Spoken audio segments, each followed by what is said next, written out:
Hey Riders e benvenuti dal vostro Medors! Oggi parliamo di un fenomeno cresciuto esponenzialmente nel corso di questi ultimi anni, l'assalto della Cina al motociclismo. Ormai, come ben sappiamo, la Cina ha le mani in pasta un po' ovunque, con una produzione differenziata sotto vari profili, da quelli meno nobili, che tempo fa chiamavamo in maniera dispregiativa cinesate, fino ad arrivare all'elettronica di alto livello, come ad esempio gli smartphone. Altri mercati sono stati scardinati ben prima del nostro, e ciò non mi stupisce, essendo il motociclismo un mercato fatto di passione, ma anche di tradizione tecnica e di identità delle varie case. Tradizione che man mano sta scemando, in un mercato che, eccezion fatta per le moto di fascia medio-alta o addirittura premium, sta puntando sempre più verso una direzione uniforme, ed è qui che i cinesi hanno trovato l'ariete perfetto per aprire la breccia. Sono tante le case motociclistiche che delocalizzano, perfino le più blasonate, e non è raro trovare componenti provenienti da altri paesi perfino su moto giapponesi, italiane ed europee. Il Giappone con Honda, Yamaha, Kawasaki e Suzuki ha una presenza molto forte in tutto il mondo, ma il mercato asiatico non si ferma di certo qui, e nel lontano oriente, con differenti motorizzazioni e target di mercato, altri marchi o addirittura gruppi industriali dell'automotive crescono e mirano ad espandersi. Prendiamo un esempio divenuto molto famoso qui in Italia, Benelli, uno storico marchio italiano acquisito dal gruppo cinese QJ nel 2005, fino ad inciampare nel 2016, per poi rialzarsi più forte di prima, stravolgendo totalmente il focus aziendale Benelli ed importando una logica commerciale asiatica, fatta di piccole cilindrate e di aspetti tecnici comunque accattivanti, merito anche della progettazione italiana, soprattutto riconducibile al design, ma con produzione e conseguenti costi contenuti cinesi. Benelli oggi con la sua TRK 502 e 502X è divenuta una vera e propria potenza sul mercato, giocandosi la testa delle vendite nel bel paese e addirittura primeggiando in alcuni casi, contro avversari prestigiosi come BMW GS e Honda Africa Twin 1100. La ricetta perfetta in questo caso è caratterizzata da un enduro stradale, tipologia di moto particolarmente richiesta dal mercato ma con un prezzo di acquisto e costi di gestione totalmente differenti rispetto alle maxi enduro di fascia alta. Ed il risparmio non si limita solo ai tagliandi, ma anche a bollo e assicurazione, essendo un 500 di cilindrata per 48 cavalli. In più aggiungiamo che è difficile trovare una moto con motore 500 ad un prezzo di 5.990 franco concessionario. A dire la verità è difficile trovare anche uno scooter a quel prezzo. Basti pensare al Forza 300 dell'Honda che fino a poco tempo fa veniva offerto praticamente alla stessa cifra. La TRK 502 si è rivelata vincente proprio per aver preso un bacino di utenza molto ampio e vario, rimettendo in sella motociclisti che avevano abbandonato la moto in giovane età e addirittura convertendo alcuni scooteristi che da tempo volevano provare la nostra amata frizione ma spesso sono rimasti frenati da tanti dubbi sulle capacità proprie nel gestire la frizione, ma anche un altro dubbio importante è il prezzo, sia per acquistarla sia per mantenerla. Inoltre consideriamo che è una moto guidabile con patente A2 e di conseguenza abbraccia una fetta di pubblico più ampia, neofiti inclusi, certo quelli che non si lasciano spaventare dal peso di 235 kg in ordine di marcia.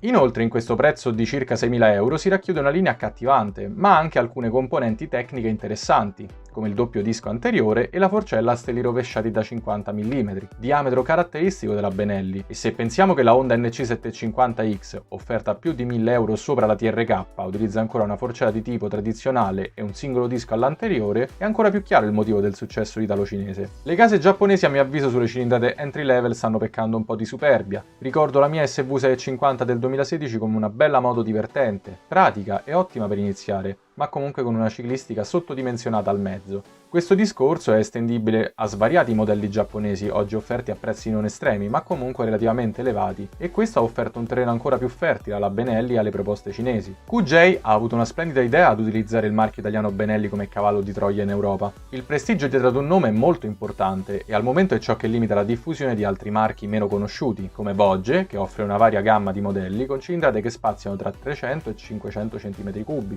con linee già note ma sempre accattivanti e prezzi ovviamente molto concorrenziali. Vedremo se i loro prodotti saranno apprezzati dal mercato, ma già proporre una moto come la Valico 500 DS ad un prezzo quasi al pari del TRK ma con 20 kg di peso in meno, con pedali trisvalige in alluminio, Bluetooth e addirittura TFT sembra essere un'ottima base di partenza, ma vedremo se il mercato le darà ragione o meno. Un altro nome che sta attirando l'attenzione in questi periodi è il marchio Zontes, che è commercializzato in Italia attraverso la toscana italianissima Beta Motor. La conosciamo benissimo per i suoi mezzi specialistici da off-road e trial, Mondial. Ma in questo caso la Beta Motor ha deciso di uscire un po' dalla nicchia, commercializzando appunto una tipologia di modelli molto più stradali, diciamo appunto dal prezzo contenuto, ma ben fatti. Consideriamo che la gamma Zontes è composta da 4 modelli, mossi da un motore 300 monocilindrico, e da 2 modelli invece 125 di cilindrata. Il design è leggermente più affilato rispetto a Benelli e Voge, ma anche in questo caso sono presenti all'appello un prezzo di listino estremamente competitivo di 4.990 euro per la carenata 310X e per l'enduro stradale 310T.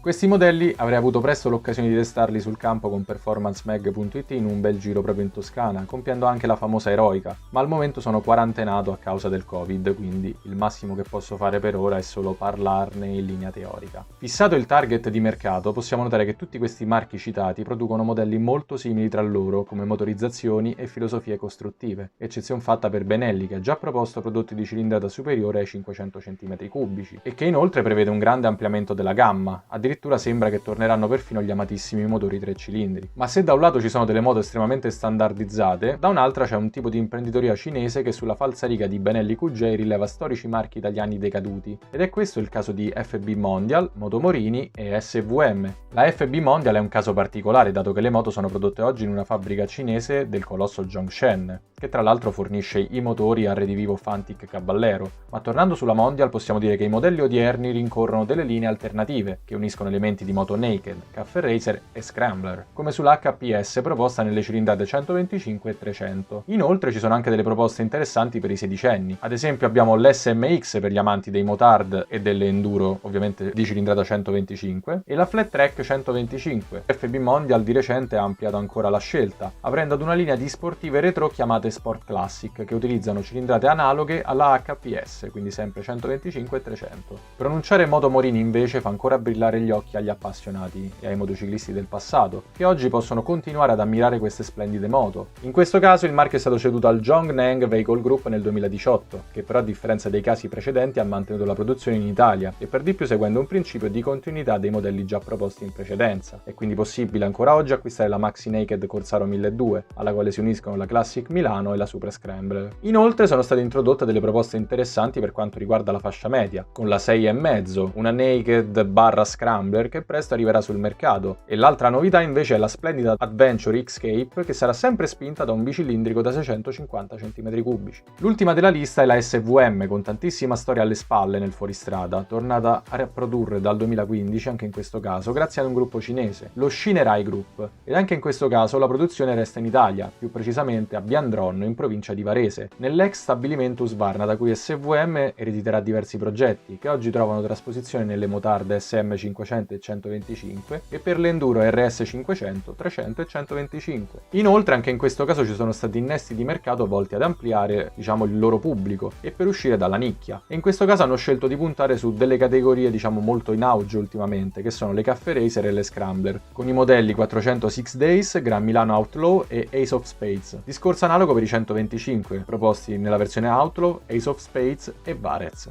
Beh, direi che da questi dati è innegabile dire che oramai l'espansione cinese nei mercati mondiali sia un dato di fatto. Come già detto, sono tante le case che commissionano la produzione in stabilimenti delegati. Basti pensare anche al caso CF Moto, che eredita propulsori e competenze tecniche direttamente dall'austriaca KTM, arrivando ad allestire anche in questo caso una bella gamma di prodotti. Ed è questo aspetto che ha concesso, assieme a nuove necessità volte alla praticità e all'economia da parte di alcuni motociclisti, di insediarsi sempre maggiormente al di fuori del mercato motociclistico asiatico. Da un lato apprezzo che sul mercato sia entrata questa realtà che ha consentito un approccio o addirittura un ritorno alle due ruote per molte persone che non avevano disponibilità economica o voglia di sobbarcarsi di spese eccessive di gestione. Apprezzo anche che questi modelli mettano il sale sulla coda alle giapponesi, che hanno ridimensionato in parte i prezzi o comunque offerto pacchetti, come nel caso di Kawasaki con la Versys 650, che oggi viene commercializzata completa di kit Tourer Plus nel prezzo. E anche in questo caso la competizione può tornare a favore dell'utente. Però c'è anche un lato negativo, molto negativo, che ho già accennato nel video sull'Euro 5, ed è una standardizzazione di massa fatta per lo più da moto dai contenuti tecnici molto simili tra loro e con minime differenze di design e di prezzo. Questa mia preoccupazione è rivolta non solo alla proposta cinese, ma anche alle altre case motociclistiche mondiali, che per adeguarsi a questi nuovi standard possono appiattire maggiormente i loro prodotti, o per contenerne il prezzo, o comunque per contenere i costi di produzione, quando a mio avviso invece le case dovrebbero affinare determinati prodotti entry level. Fatemi sapere che cosa ne pensate di questa situazione qui sotto in un commento, e se il video vi è piaciuto vi invito a lasciare un bel pollice in su e a condividerlo con i vostri amici. Inoltre, se non l'avete ancora fatto, ricordatevi di iscrivervi per restare aggiornati sui miei successivi caricamenti e attivate anche la campanellina perché YouTube ogni tanto è simpatico e fa le bizze. Per il resto noi ci vediamo invece in un prossimo video. Un lampeggio dal vostro Medors!